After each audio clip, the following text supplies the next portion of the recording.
Malcolm X and Martin Luther King met only once, and it was by chance on March 26, 1964. Both were attending a debate in the Senate on the Civil Rights Act, which Democrats were filibustering. They saw each other afterward outside the Capitol and together answered questions from the press. We'll also see photos from the 1963 March on Washington for Jobs and Freedom, which was crucial in pressuring the government to pass the 1964 Civil Rights Act and the 1965 Voting Rights Act.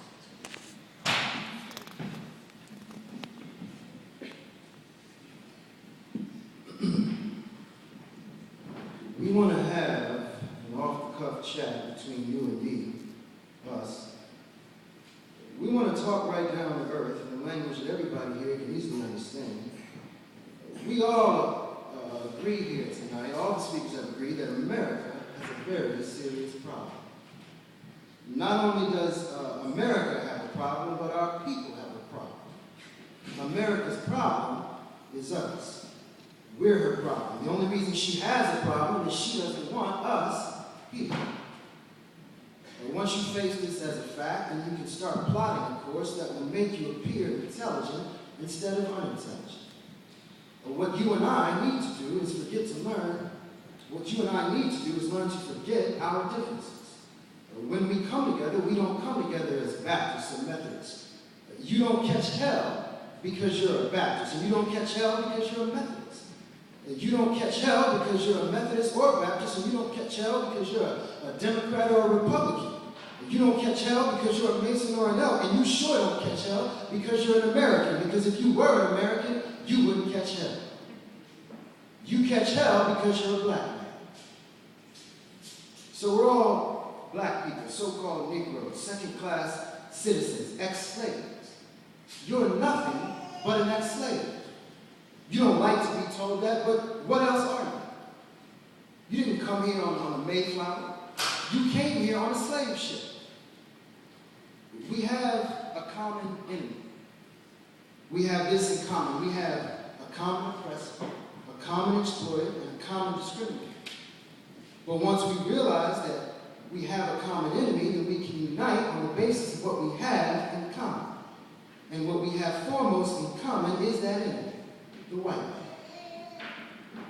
Sometimes I'm inclined to believe that many of our people are using this word, revolution, loosely, without taking careful consideration of what the word actually means.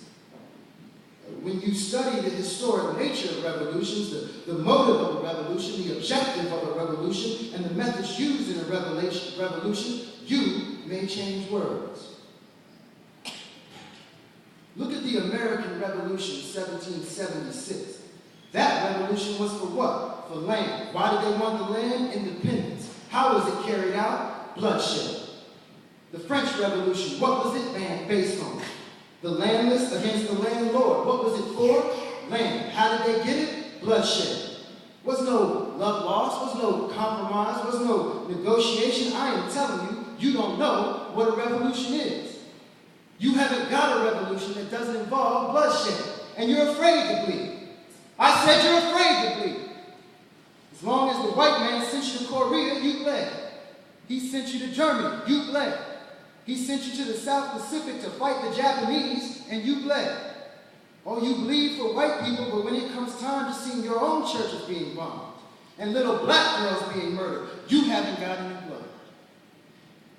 You bleed when the white man says bleed, and you bite when the white man says bite. I hate to say this about us, but it's true.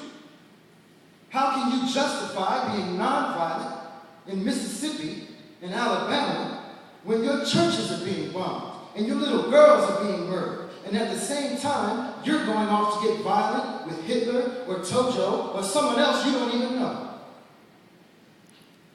If violence is wrong in America, violence is wrong abroad. If it is wrong to be violent defending black women and black babies and black men, then it is wrong for America to draft us and make us violent abroad in defense of her. And if it is right for America to draft us and teach us how to be violent in defense of her, then it is right for you and I to do whatever is necessary to defend our own people right here in this country. Woo!